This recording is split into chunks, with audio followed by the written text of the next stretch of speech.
Gracias por permitirme acceder a su dispositivo. Vamos a empezar un curso sobre historia de España. Pero la primera reflexión, la primera pregunta es: ¿qué es la historia? ¿Quién y con qué intención nos está narrando, explicando algo del pasado? Y hay que remontarse a la propia idea de quiénes somos y por qué estamos aquí, con el que se han construido las distintas civilizaciones, algo que llamamos cosmogonias.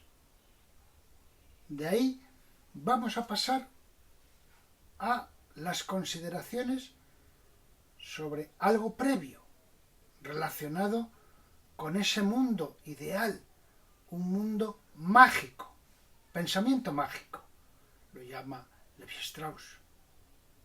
Y hay que tener en cuenta que ese pensamiento mágico, previo al pensamiento racional, que hoy debería ser el referente fundamental, aunque todavía no es así, y lo vamos a tocar apoyándonos en ideas de Julio Caro Baroja, de Marc Bloch y de Edward Hallett Carr en su obra ¿Qué es la historia? Empezamos.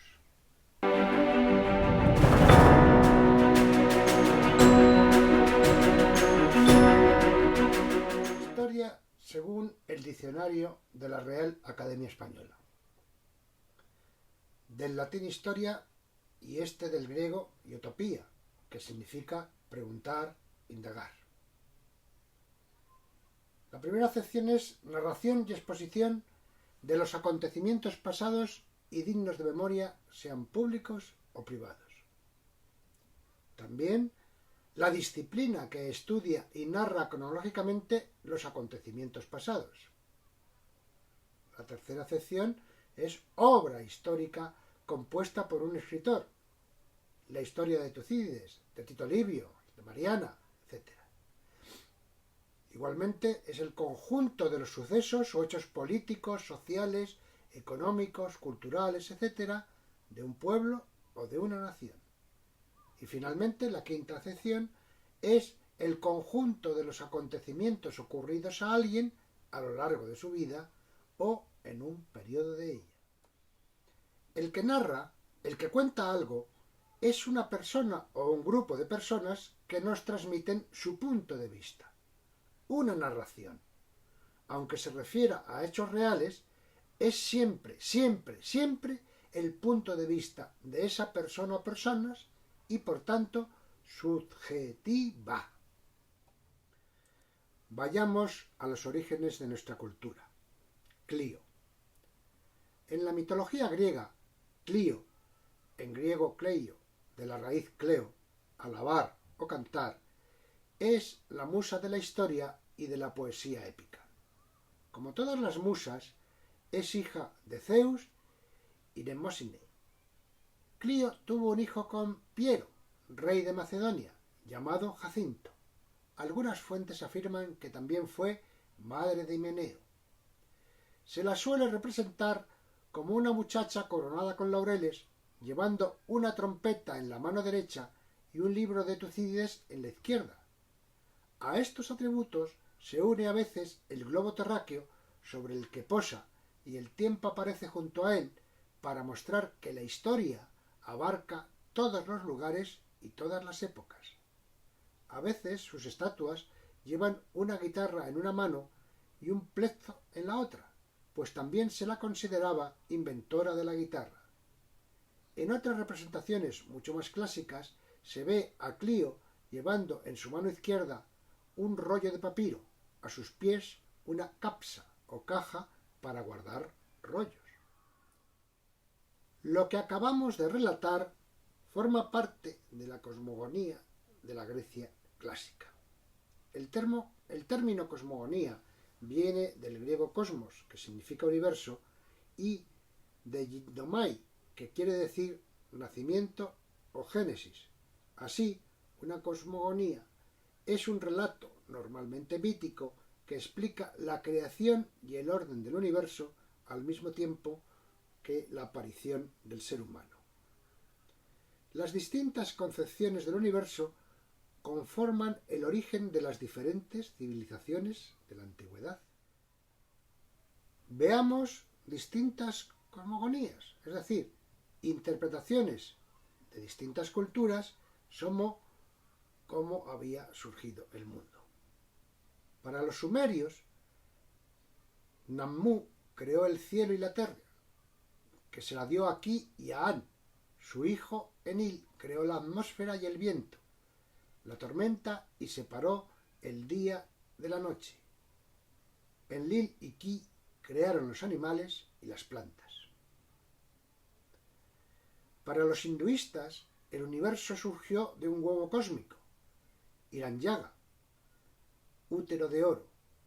Del huevo nació Prajapati. Pocos siglos más tarde, Prajapati fue identificado como el demiurgo Brahma. Según los egipcios, en el principio del tiempo tan solo existían inmensas masas de agua cubiertas por tinieblas, el océano infinito, conocido por los egipcios como el océano primordial, Nun. Nuestra propia cosmogonía, en nuestra civilización, que es la judía, recogida en el Génesis, dice que en el principio Dios creó los cielos y la tierra, y había oscuridad sobre la superficie. Y Dios dijo, hágase la luz, y la separó de la oscuridad, y después dividió las aguas de la tierra. Para la cultura griega, el mundo empieza con el caos, un profundo vacío. De este emergió Gea, la tierra, y algunos otros seres divinos primordiales. Eros, Amor, el abismo, Tártaro y el Erebo. Sin ayuda masculina, Gea dio a luz a Urano, el cielo, que entonces la fertilizó. De vez en cuando les voy a recomendar algunos libros. He procurado siempre citarles su localización en bibliotecas públicas.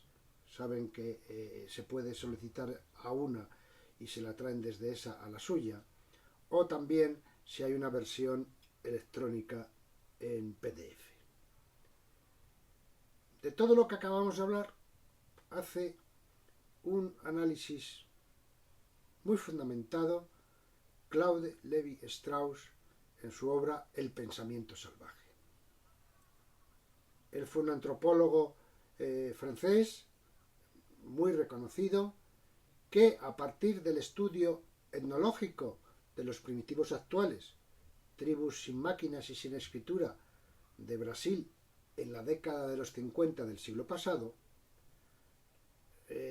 lo que nos explica es que rechaza el desprecio a la llamada mentalidad primitiva y sostiene que nuestros antecesores, identificados como salvajes, fueron capaces de establecer completas explicaciones de su mundo, atribuyendo lo inalcanzable a un pensamiento mágico opuesto a lo que podríamos llamar pensamiento realidad. Pero en realidad y en nuestra propia experiencia coexisten todavía fragmentos, partes del pensamiento mágico y del pensamiento racional. Casi todo lo que puede llegarnos de nuestros antepasados remotos estará impregnado, sostenido o argumentado en mitos y leyendas que constituyen la forma de entender el mundo en ese tiempo. Al no comprender, al no tener explicaciones, como nos sigue pasando hoy en día a muchas cosas, se atribuía a poderes superiores, poderes divinos, a los que, sobre los que se construía o se imaginaba cómo había surgido el mundo que les rodeaba. Pero la distinción entre pensamiento mágico y pensamiento racional no es nada sencilla. Julio Caro Baroja, antropólogo, historiador, lingüista, folclorista y ensayista, que fue miembro de las Academias de la Lengua y de la Historia, Premio Príncipe de Asturias de Ciencias Sociales y de las Letras, un hombre de curiosidad universal que considera la historia como el estudio global del comportamiento de los hombres a través del tiempo y el espacio, nos explica que ese estudio no es más que una sombra de realidad, algo débil, una abstracción, una clave muy pobre para entender la realidad de lo que ha pasado. Y sobre la difusa frontera entre el pensamiento mágico y el pensamiento racional, que todavía conviven en nuestros días, señala que las distinciones entre magia y religión son artificiosas. Los sujetos que desean una cosa, buena o mala, suelen recurrir a un tercero, que esencialmente es o un mago o un sacerdote. Uno conjura, el otro normalmente ora y sacrifica. Pero a veces también el sacerdote recurre a prácticas mágicas, a conjuros, y el mago a oraciones y sacrificios. Según indica, los monoteísmos han llevado a considerar la magia como un pacto diabólico con el mal y la religión como un pacto con Dios, con el bien. Esto, mirándolo con detenimiento, entiendan que es sumamente difuso, pero está en la clave de la interpretación de nuestro pasado. Pero vamos a indagar un poco más qué se entiende por historia. Y recurrimos a un maestro de historiadores, Marc Bloch, un historiador francés que fue, junto a Lucien Febvre, el creador de la historia social, de la historia contextualizada, no de los hechos puntuales de reyes, reinas, generales, batallas, sino de esa imbricación social. Y en un libro que se llama Apología para la Historia o el oficio de historiador, también Introducción a la Historia, en su introducción lo inicia de una forma deliciosa, diciendo, poniendo en boca de un niño: papá, explícame para qué sirve la historia. Y eso es el pie para una reflexión en la que lo que viene a decirnos es que la historia no es esa ciencia del pasado que veíamos en las definiciones de los diccionarios académicos, sino que estrictamente es un referente de una interpretación sobre lo pasado desde el punto de vista actual. Eso equivale a señalar que en cada época, en cada tiempo, se reescribe una interpretación de lo que llamamos historia.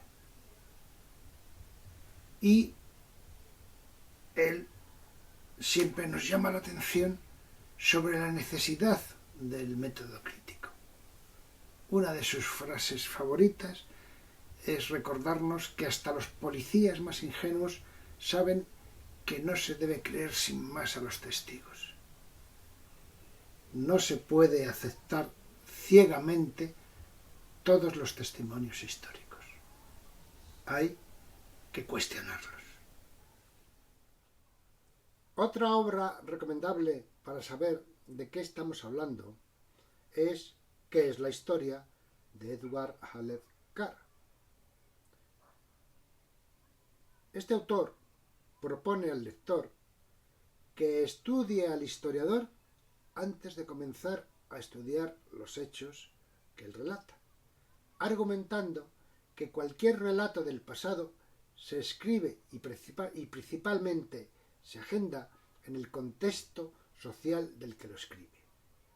La historia, añade, no es una ciencia experimental que pueda articular leyes universales como la física, pero no por ello debe renunciar a utilizar una metodología rigurosa, enunciar hipótesis y tratar de refrendarlas, de demostrar, con los medios de los que dispone, aquello que está diciendo. Con todo esto, ¿qué quiero decirles? Que la forma de abordar un texto histórico debe ser siempre crítica. ¿Quién dice? ¿Qué dice? ¿En qué contexto? ¿Cuál era su formación, intereses, ideología, sentimientos religiosos, modo de vida? ¿Cuáles son sus fuentes? ¿Las analiza de forma rigurosa? ¿Y por qué escribe sobre ese tema? ¿Qué le ha impulsado a ello? Ello nos dará una idea sobre unos determinados hechos según la aportación, la versión de fulano o de mengano. Siempre tengamos en cuenta que lo que estamos leyendo como historia es la versión de alguien. Finalmente, cuando el historiador se encuentra ante un documento original, lo que llamamos una fuente primaria, debe comportarse de la misma manera que con respecto a un autor de una historia, y además apoyarse en ciencias y técnicas que, según el caso, le permitan contrastar aquello que está leyendo como fuente original. Para ello puede contar con la arqueología, la paleografía, la lingüística y la toponimia, geografía, cartografía y climatologías históricas, la demografía y la economía, la cultura material, las armas, la cerámica, las herramientas, los vestidos, los instrumentos musicales de ese momento, la arquitectura y el urbanismo, la literatura, muy importante, porque en la literatura de la época encontraremos retazos que, una vez contrastados, nos serán de gran utilidad y, por supuesto, por su importancia en la historia, los cultos religiosos y las pugnas que en torno a los mismos surgieron por parte de unos y de otros. Muchísimas gracias por su atención. Nos hemos aproximado lo mejor que hemos podido a qué es la historia. Para la próxima sesión, ya centrándonos en la historia de España, vamos a ver el marco espacial, la península ibérica, cómo este territorio, este espacio, ha condicionado la vida de los que aquí hemos vivido a lo largo de los siglos. Nada más por hoy y, por favor, cuídense.